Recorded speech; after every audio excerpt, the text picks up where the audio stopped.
Pour le groupe démocrate, Monsieur Éric Martineau.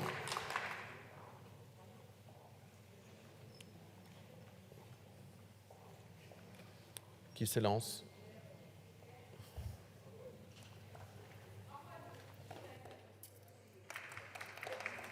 Merci. Merci, Monsieur le Président, Messieurs les ministres, Monsieur le rapporteur, chers collègues. Chacun d'entre nous garde en tête la médiatisation récente d'affaires au cœur desquelles des propriétaires se sont retrouvés en grande difficulté en raison de l'occupation illicite de leur logement. Ces affaires ont fait naître un profond sentiment d'injustice. De la même manière, les auditions menées à l'Assemblée nationale par Monsieur le rapporteur ont également montré ces propriétaires désabusés et découragés. En effet, des propriétaires se retrouvent en grande difficulté en raison de l'occupation illicite de leur logement.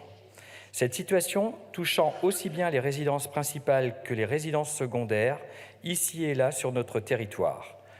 Nous sommes ainsi conscients de la nécessité d'améliorer la loi face à des situations qui ne peuvent et ne doivent pas être acceptées. La propriété privée est l'un des principes fondamentaux de notre Constitution, inscrite dans notre Déclaration des droits de l'homme et du citoyen de 1789. Nous devons agir lorsque celle-ci est remise en cause. Rappelons une fois de plus que la plupart des propriétaires immobiliers sont de petits propriétaires, issus de la classe moyenne, qui ont souvent dû épargner durant de nombreuses années, voire une vie, pour se doter d'un patrimoine nécessaire en complément de revenus pour certains retraités. La loi doit donc évoluer lorsque cela est possible et utile. Le squat est déjà puni par notre droit. Une procédure accélérée d'expulsion des squatteurs a été créée en 2007, mais des fragilités subsistent. Nous considérons ainsi que la caractérisation légale du squat proposée par ce texte va dans le bon sens, ainsi que l'augmentation des sanctions contre les marchands de sommeil que nous avons votée en commission. En première lecture à l'Assemblée, nous avons souhaité que toutes les situations puissent être prises en compte par ce texte, parce qu'à côté de situations abusives, existent des situations où les locataires sont en grande difficulté. Dans ces cas-là, les pouvoirs publics doivent être là pour aider et prendre le relais. Nous avons donc veillé à ce que le texte permette d'établir une différence entre le locataire de bonne foi et celui qui ne l'est pas. Il n'est pas question ici de faire exploser le nombre de contentieux et d'expulsions de locataires de bonne foi, qui se retrouveraient en difficulté de manière temporaire. C'est pourquoi nous souhaitons souligner les évolutions votées au Sénat en première lecture et validées en commission des affaires économiques en deuxième lecture, celles qui vont dans ce sens.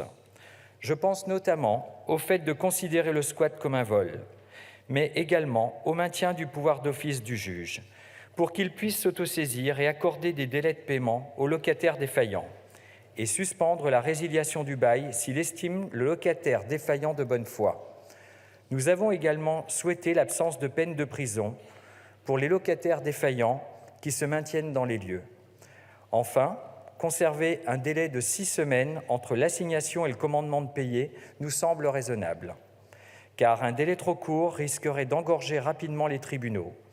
Ce délai adopté au Sénat permet dans de nombreux cas aux locataires défaillants de régler sa dette. Par ailleurs, nous saluons la protection qu'apportera cette loi aux résidences secondaires qui n'étaient pas protégées auparavant face au squat. En conclusion, notre groupe salue la démarche qui vise à protéger davantage les propriétaires, mais il restera vigilant afin que le droit français demeure juste et proportionné.